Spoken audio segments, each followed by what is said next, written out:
उत्तर भारत के एक पुराने गांव सैयदपुर में एक सीधी सादी और नेक दिल लड़की रहती थी, आयशा।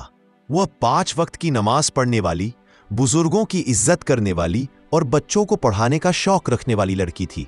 उसका ख्वाब था कि वह गांव की बच्चियों को तालीम दिलाए ताकि कोई और लड़की अंधेरे में न गुम हो जाए।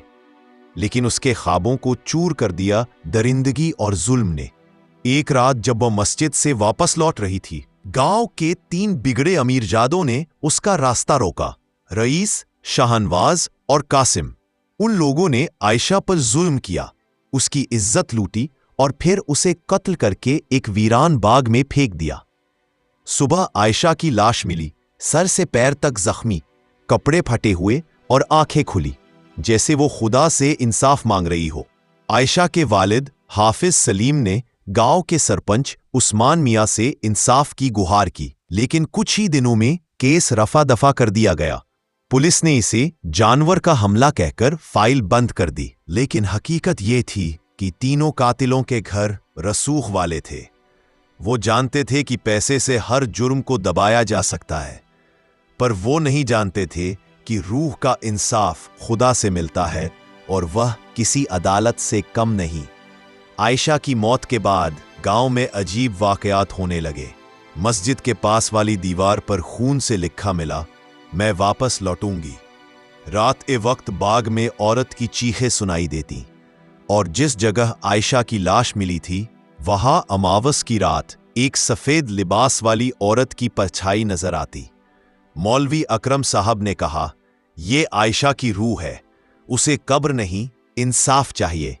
जब तक उसे इंसाफ नहीं मिलेगा वो चैन से नहीं बैठेगी। एक रात कासिम शराब पीकर अपने ड्योहरी की ओर बढ़ रहा था। जैसे ही वह बाग के पास पहुंचा, उसे किसी औरत की आहट सुनाई दी। मुड़कर देखा तो एक औरत सफेद कपड़ों में, बाल बिखरे हुए, चेहरा खून से सना हुआ, सामने खड़ी थी। कासिम ने चिल्लाया, कक्का कौन है? औरत बोली, कासिम, तूने मुझे मारा, मैं आयशा हूं। अगले पल कासिम की आंखें बाहर निकल आईं और वो जमीन पर गिरा, दिल का दौरा पड़ा और वो मर गया। लोगों ने सुबह उसका शव उसी बाग में पाया जहां आयशा मरी थी। शाहनवाज अब हमेशा डरा डरा रहने लगा।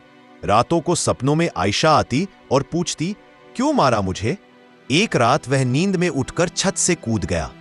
गांव वालों ने सुना कि वह चिल्ला रहा था, आयशा मुझे माफ कर दो। अब सिर्फ रईस बाकी था। वह सबसे ज्यादा घमंडी और बेदर्द था। उसे यकीन नहीं हो रहा था कि एक मरी हुई लड़की उसे नुकसान पहुंचा सकती है। उसने तांत्रिक बुलवाया, जिसने उसे कहा कि उसकी रूह को बंद करने के लिए तावीज बांधो, कुरान की आयतें जलाओ। लेकिन खुदा की बनाई रूह को कोई बांध नहीं सकता। अमावस की रात जब रईस अपनी कोठी में अकेला था, हवा रुक गई, रोशनी बुझ गई और कमरे के अंदर उसकी दीवार पर खून से लिखा था, अब तू बाकी है। रईस ने भागने की कोशिश की, दरवाजा अपने आप बंद हो गया। एक आवाज गूंजी, रईस मैं तुझे बख्शूंगी नहीं, और फिर सब कुछ स्याह हो गया।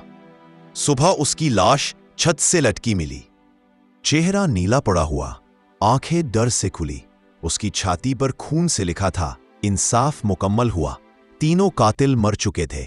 अब गांव में कोई चीख नहीं, कोई साया नहीं।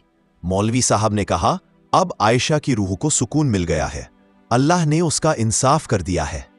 गांव वालों ने आयशा की याद में एक मदरसा बनवाया, मदरसा ए नूर ए आयशा, जहां हर लड़की को तालीम दी जाती थी, ताकत दी जाती थी, ताकि वो कभी मजबूर न बने।